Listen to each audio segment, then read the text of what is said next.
You know what's funny? Most people spend thousands on an electric motorcycle, then treat the battery like it's some mysterious black box they should never touch. And then they're shocked when their range drops by half after just one winter. Here's the truth nobody tells you at the dealership. Your electric motorcycle isn't like your old gas bike. It's simpler in some ways, more complex in others. And if you don't understand what's actually happening inside that battery pack, you're going to learn some expensive lessons. Let me start with something that's going to save you more money than anything else in this video. Your battery isn't just a fuel tank that happens to use electrons instead of gasoline. It's a living, breathing system that's aging from the moment it's manufactured. Every charge cycle, every hour sitting in your garage, every cold morning and hot afternoon is either extending its life or quietly killing it. The difference between a battery that lasts 3 years and one that lasts 10 comes down to understanding 5 fundamental rules. First rule, your battery hates being full, and it hates being empty. I know that sounds contradictory, but hear me out. Lithium-ion batteries, which is what's in your electric motorcycle, experience the most stress at the extremes.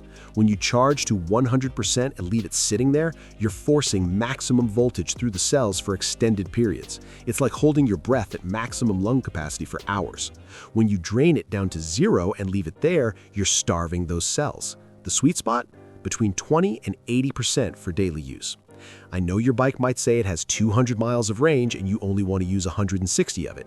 That mental shift is hard, but that disciplined approach can literally double your battery's lifespan. Here's where it gets interesting. Most modern electric motorcycles have battery management systems that are smarter than you might think. They're already protecting you from the worst extremes. When your display says 0%, there's usually still some charge left that the system won't let you access. When it says 100%, it might actually be stopping at 95% true capacity. But here's the catch. Those built-in protections vary wildly by manufacturer, and they're designed for safety, not longevity. They'll keep your battery from catching fire, but they won't necessarily maximize its lifespan.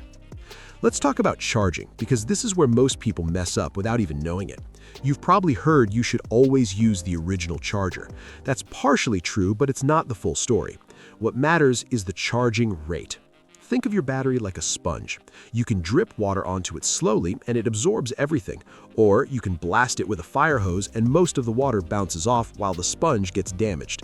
Fast charging is convenient, absolutely, but every time you use a level 3 fast charger, you're trading future capacity for current convenience.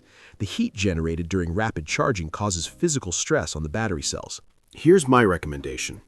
Use fast charging when you need it, not as your default. Your daily charging should happen slowly, preferably overnight with a level 1 or level 2 charger.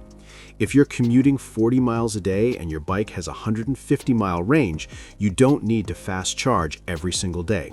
Plug in with a standard charger overnight, wake up ready to go. Save the fast charging for road trips and emergencies. Your battery will thank you by lasting years longer. Now let's address the elephant in the room, winter storage. This is where people either set themselves up for success or guarantee they'll need a new battery in a few years. If you live somewhere with actual winters and you're storing your electric motorcycle for months, listen carefully. Storing a battery at full charge in freezing temperatures is one of the worst things you can do. Storing it completely dead is almost as bad. The ideal storage charge is around 50%, not 40, not 60, right around 50. But here's what most people miss. Batteries self-discharge over time.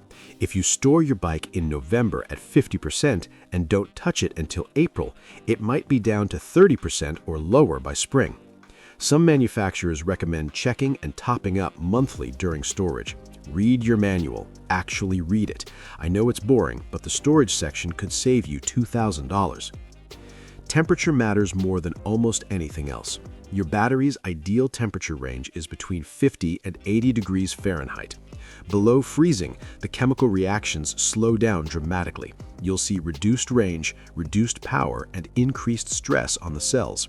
Above 90 degrees for extended periods, you're accelerating degradation. If you're storing your bike in an unheated garage in Minnesota, you're playing with fire. Well, actually the opposite, but you get the point. If possible, store in a temperature-controlled environment. If that's not possible, at least bring the battery inside if your bike allows it. Let's shift to range, because this is where reality meets marketing. Your electric motorcycle's advertised range is like the EPA fuel economy on a gas car. It's a number generated under perfect conditions that you'll almost never achieve in real-world use. And that's fine, as long as you understand the factors that actually determine your range. Speed is the biggest factor most people underestimate. The relationship between speed and range isn't linear, it's exponential. Going 60 miles per hour instead of 40 doesn't reduce your range by 50%, it can cut it by 70% or more because of wind resistance. Those electrons that could have taken you 200 miles at city speeds might only get you 80 miles on the highway. This isn't a flaw, it's physics. Air resistance increases with the square of velocity. Then there's acceleration. Every time you pin that throttle and feel that instant torque, you're drinking deeply from your battery. Smooth, gradual acceleration uses a fraction of the energy of constant hard launches. I'm not saying don't have fun, that's why you bought an electric motorcycle. But if you're trying to make it to the next charging station and you're watching that range estimate drop, smooth inputs are your friend. Weight matters too. Every pound you add to the bike, whether it's cargo, a passenger, or that extra 20 pounds you've been meaning to lose, it all counts. Hills obviously reduce range going up, though you'll recover some through regenerative braking coming down. Temperature affects range dramatically. Cold batteries are less efficient, and if you're running heated grips and a heated jacket, that's more draw on the system. Here's a pro tip for maximizing range. Most electric motorcycles have riding modes. Eco mode isn't just a suggestion, it's a completely different power map that prioritizes efficiency. In Eco mode, you might have 60% of your bike's total power available, but you could see 40% better range. For commuting and casual rides, Eco mode is perfectly adequate. Save Sport mode for when you actually need it. Now let's talk about troubleshooting, because electric systems fail differently than mechanical ones. The good news is there are fewer points of failure. No oil changes, no valve adjustments, no clutch replacements. The bad news is when something does go wrong, it's often electrical, and electrical problems can be harder to diagnose.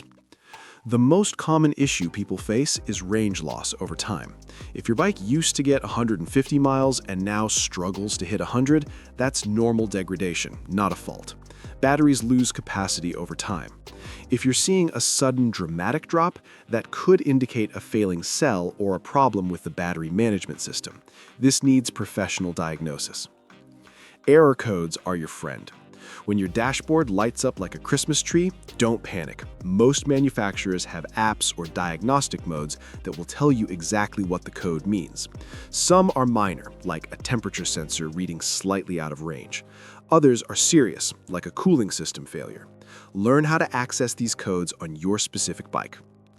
Charging problems are common and usually simple. If your bike won't charge, first check the obvious things. Is the outlet working? Is the charger actually plugged in fully on both ends? Is the charging port on the bike clean and dry? Moisture in the charging port is a common issue and usually just needs to dry out. If the charger gets extremely hot or shuts off repeatedly, that could indicate a problem with the charger itself or with the bike's charging system. One thing that surprises people, electric motorcycles still have 12-volt batteries for the accessories just like gas bikes. If your bike won't turn on at all, it might not be the main battery. It could be a dead 12-volt battery. That's a $50 fix, not a $5,000 one. Here's the bottom line. Your electric motorcycle is different, but different doesn't mean difficult. Treat the battery with respect. Charge it intelligently, store it properly, and it'll serve you well for years. Ignore these basics, and you'll be shopping for a replacement battery long before you should be. The technology is incredible, the performance is addictive, but the maintenance is on you. Take care of it, and it'll take care of you.